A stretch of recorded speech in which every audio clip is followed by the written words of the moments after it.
السلام علیکم ورحمۃ اللہ وبرکاتہ۔ الحمد للہ رب العالمین والصلاة والسلام علی اشرف الانبیاء والمرسلین نبینا محمد وعلی آلہ وصحبہ اجمعین، اما بعد۔ اعوذ باللہ من الشیطان الرجیم، بسم اللہ الرحمن الرحیم۔ یرید اللہ بکم اليسر ولا یرید بکم العسر۔ برادران اسلام، ناظرین کرام، آج کے درس کا موضوع ہے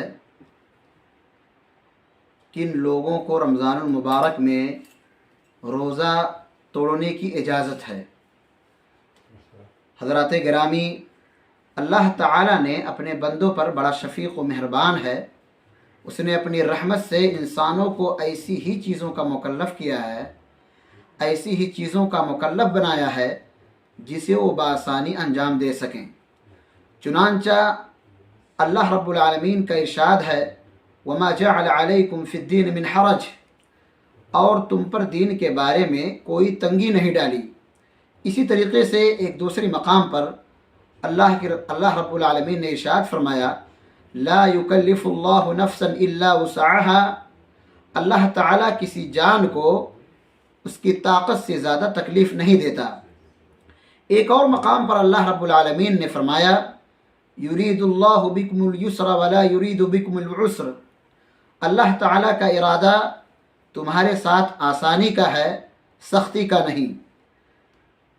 چنانچہ اللہ تعالیٰ نے اپنی مہربانی و رحمت سے بعض ایسے لوگوں کو رمضان میں روزہ توڑنے کی رخصت دی ہے جن کو کوئی ایسا شرعی عذر لاحق ہو جس کی وجہ سے ان کے لیے روزہ رکھنا دشوار ہو۔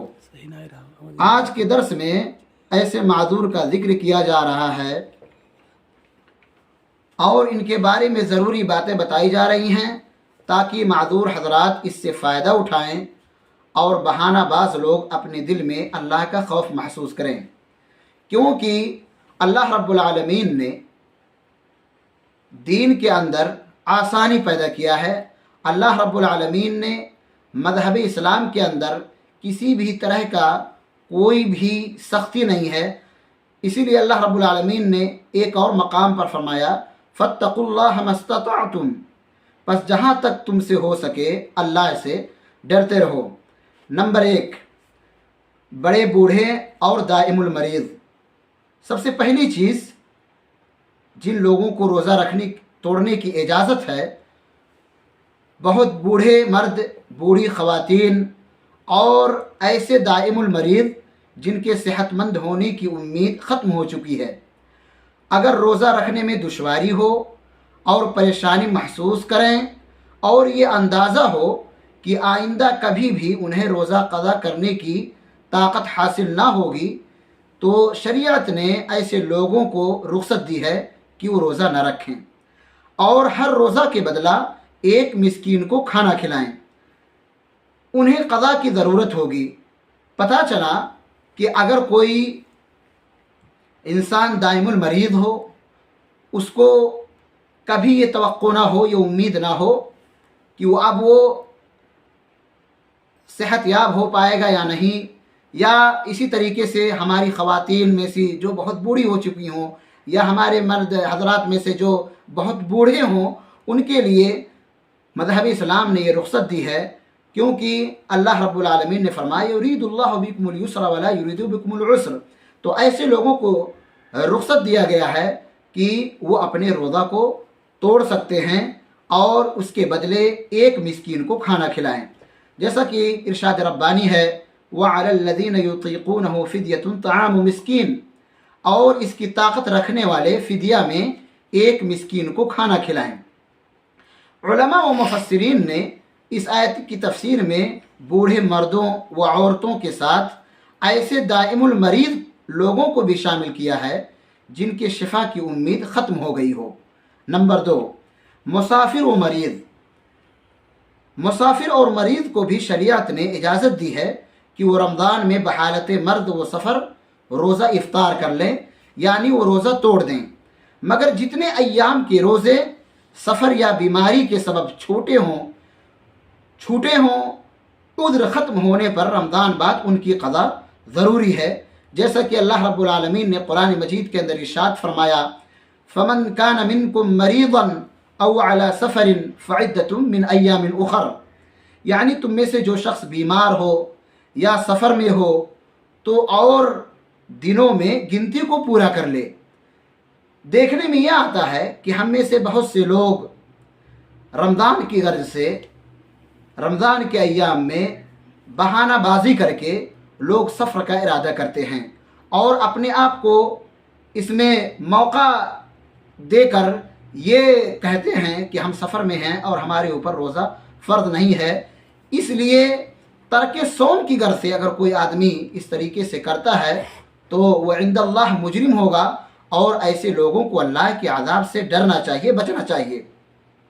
अलबत्ता अगर मरीज़ या मुसाफिर को रोज़ा रखने में सहूलत हो तो रोज़ा रख लेना ही बेहतर है। उसके लिए यही बेहतर और मुनासिब बात है कि सारी चीज़ मौजूद हों और वो सफ़र में फिर भी हो, लेकिन अगर वो सहूलत के एतबार से सारी चीज़ दस्तयाब हों, सारी चीज़ मैसर हों, तो उसको रोज़ा रख लेना ही बेहतर है। क्योंकि अल्लाह रब्बुल आलमीन ने कुरान मजीद के अंदर इरशाद फरमाया, व अन तसूमु खैरुल लकुम, यानी तुम्हारे हक़ में यही बेहतर है कि रोज़ा रख लिया जाए। रोज़ा ही रखने में उस इंसान के लिए, उस मुसाफिर के लिए बेहतर है। तीसरी चीज़, हामिला व मुर्दिआ, ऐसी औरतें जो हमल से हों या बच्चा को दूध पिला रही हों, अगर उन्हें अंदेशा हो कि रोज़ा रखने की वजह से उनको या उनके बच्चा को नुकसान पहुंच सकता है या दोनों में से किसी की सेहत ख़राब हो सकती है, तो शरीयत ने उन्हें इजाज़त दी है कि वो रोज़ा ना रखें। और रमज़ान बाद जब नुकसान का अंदेशा बाकी न रहे और उनको ये चीज़ महसूस हो जाए कि अब मैं बाकायदा रोज़ा रख सकती हूँ, अब मुझे कोई परेशानी लाहिक नहीं होगी, मुझे कोई दुश्वारी नहीं होगी, तो ऐसी सूरत में रमज़ानुल मुबारक के बाद वो अपने रोज़ों की क़ज़ा करें। जैसा कि हदीस में है, अल्लाह के रसूल सल्लल्लाहु अलैहि वसल्लम ने फरमाया, और अल्लामा अलबानी इस हदीस को सही करार देते हैं, कहते हैं कि अल्लाह ताला ने मुसाफिर का रोज़ा और आधी नमाज और हामिला और दूध पिलाने वाली औरतों का रोज़ा माफ़ कर दिया है। यहाँ एक चीज़ मेरी माँ और बहनों को समझना चाहिए कि कुछ लोगों को ये चीज़ लाहिक होती है, वो अपने बच्चों को दूध पिलाती हैं लेकिन परेशानी की हालत में, दुश्वारी की हालत में रोज़ा नहीं रख पाती हैं। लेकिन रमज़ानुल मुबारक के बाद भी साल मुकम्मल हो जाता है, फिर दूसरा रमज़ानुल मुबारक आ जाता है, लेकिन वो अपने रोज़ों की मुकम्मल क़ज़ा नहीं कर पाती हैं। अगर ये चीज़ आपसे छूट जाती है तो यकीनन हमारी माँ और बहनों को सोचना होगा, ये आप अल्लाह के नज़दीक मुजरिम होंगी और अल्लाह रब्बुल आलमीन आपका मुआखज़ा करेगा। पूरा 12 महीना ख़त्म हो गया, फिर दोबारा रमज़ानुल मुबारक का महीना आ गया है। हमें और आपको हमारी माँ और बहनों को सोचना चाहिए कि किसी न किसी तरीक़े से रमज़ानुल मुबारक के बाद अपने रोज़ों की क़ज़ा ज़रूरी है और कर लेना चाहिए। इसी तरीके से नंबर 4, हैज़ व नफास वाली औरतें। जिन औरतों को हैज़ या निफास यानी विलादत के बाद जो खून आता है, उनके लिए इन हालात में रोज़ा रखना हराम है। ऐसी औरतों के बारे में शरीयत का हुक्म है कि जब हैज़ व निफास से पाक हो जाएं तो रमज़ान बाद छूटे हुए रोज़ों की क़ज़ा करें। जैसा कि हज़रत आयशा रज़ियल्लाहु ताला अन्हा से रवायत है कि नबी करीम सल्लल्लाहु अलैहि वसल्लम के ज़माने में कहती हैं कि अगर हम हैज़ की हालत में होती तो हमें रोज़ा के क़ज़ा का हुक्म दिया जाता था और नमाज के क़ज़ा का हुक्म नहीं दिया जाता था। बुखारी व मुस्लिम की रवायत है। ये खुसूसियत, ये इस्लाम में, मज़हब इस्लाम के अंदर ये खुसूसियत सिर्फ़ हमारी माँ और बहनों को हासिल है कि अल्लाह के रसूल सल्लल्लाहु अलैहि वसल्लम ने ये आप लोगों के लिए एक गोल्डन चांस दिया है कि अगर आप नमाज आपको नहीं क़ज़ा करनी पड़ेगी, लेकिन हैज़ व नफास वाली जो औरतें हैं उनको चाहिए कि वो अपने रोज़ों की क़ज़ा करें। जब वो उससे पाक हो जाएं तो अपने रोज़ों की क़ज़ा करें। फिर भी अल्लाह रब्बुल आलमीन ने आप लोगों के लिए इतनी सहूलत बरकरार रखी है और ये मज़हब इस्लाम का तुर्र इम्तियाज़ है कि मज़हब इस्लाम के अंदर औरतों को जहाँ हर तरीक़े से हुकूक़ दिए गए हैं मज़हब इस्लाम के अंदर उन औरतों को ये भी हुकूक दिया गया है कि उनके लिए नमाज माफ़ है लेकिन रोज़ों की वो क़ज़ा करें। इसी तरीके से मेरे भाइयों और दोस्तों, हमारे मर्द हज़रात जो लोग किसी भी तरीके से रोज़ा नहीं रख पाते हैं, परेशानी की हालत में, बीमारी की हालत में, लेकिन उनके ऊपर रोज़ा रमज़ान मुबारक के बाद क़ज़ा करने की ज़रूरत है।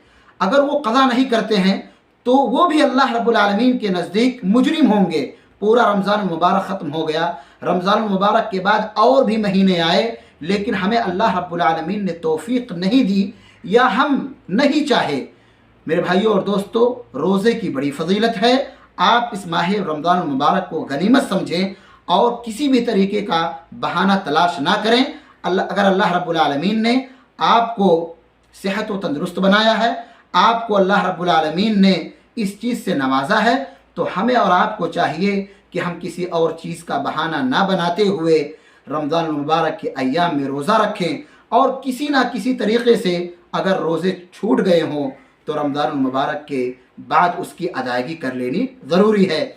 अल्लाह रब्बुल आलमीन से दुआ है कि मौला हम तमाम लोगों को या इन जैसे माज़ूर हज़रात जो भी, चाहे हमारी माँ और बहनें हों या हमारे बूढ़े और इसी तरीके से ख़वातीन हज़रात हैं जो इस माज़ूर यानी इस परेशानी और दुश्वार कुन हालात में हों, उनके लिए रोज़े तोड़ने की इजाज़त दी गई है और इन सब सहूलियात को समझना चाहिए। अल्लाह रब्बुल आलमीन हम सब लोगों को दीन की सच्ची समझ अता फ़रमाए और हम तमाम लोगों को तौफ़ीक़ दे कि अल्लाह रब्बुल आलमीन हम रमज़ान मुबारक के हकाम व मसाइल को समझने और उस पर अमल की तौफ़ीक़ अता फ़रमाए। इसी तरीके से आजकल अल्हम्दुलिल्लाह रमज़ान मुबारक के महीने में दुरूस रमज़ान का इनक़ाद किया जाता है।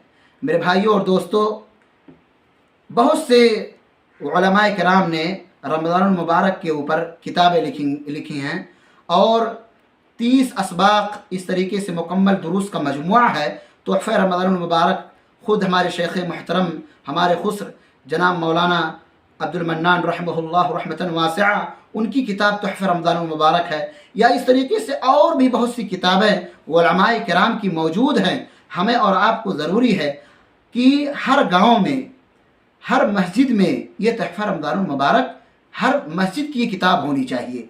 वहाँ वो किताब रखी जाए और किसी भी आलिम से, किसी भी बच्चे से, पढ़ने वाले से 5 वक्ता नमाज़ें में किसी भी वक्त आप असर की नमाज में, ज़ुहर की नमाज में, अल्हम्दुलिल्लाह रमज़ान मुबारक के महीने में लोगों की एक कसीर तादाद होती है। फ़जर के बाद चंद मिनट, तकरीबन 5 से 8 मिनट में ये दुरूस आप लोगों के सामने आ जानी चाहिए और हम सबको इसका एहतमाम करना चाहिए। ये बहुत ज़्यादा नहीं होते हैं। हमारे लिए ज़रूरी है कि हम हर मसाजिद में तोहफ़े रमज़ान मुबारक के जो 30 असबाक का मजमुआ है उसका एहतमाम करें। अल्लाह रब्बुल आलमीन हम सबको इसकी तौफ़ीक़ अता फ़रमाए। इसी तरीके से काबिल एहतराम हैं, काबिल मुबारकबाद हैं मरकज़ुत तालीम व दावा अल इस्लामिया तिनहुआ के ज़िम्मेदारान और इनके अराकीन। अल्लाह रब्बुल आलमीन इनको मज़ीद तौफ़ीक़ दे कि हर साल की तरह अल्हम्दुलिल्लाह इनके यहाँ दुरूस रमज़ानिया का एहतमाम होता है और सोशल मीडिया के ज़रिए से जहाँ पूरी दुनिया आज किताबों को छोड़कर, मुताला को छोड़कर मोबाइल और नेट के दुनिया में मौजूद है, तो वहाँ पर मरकज़ुत तालीम व दावा अल इस्लामिया ने अपने नाज़रीन किराम के लिए तोहफ़ा पेश किया है कि रमज़ान मुबारक के महीने में उलमाए किराम से दुरूस सुने जाएँ और उनसे इस्तिफ़ादा हासिल किया जाए। अल्लाह रब्बुल आलमीन से दुआ है कि अल्लाह रब्बुल आलमीन इदारा को दिन दुनी रात चौगुनी तरक्की अता फ़रमाए। आमीन। वस्सलामु अलैकुम व रहमतुल्लाहि व बरकातुहू।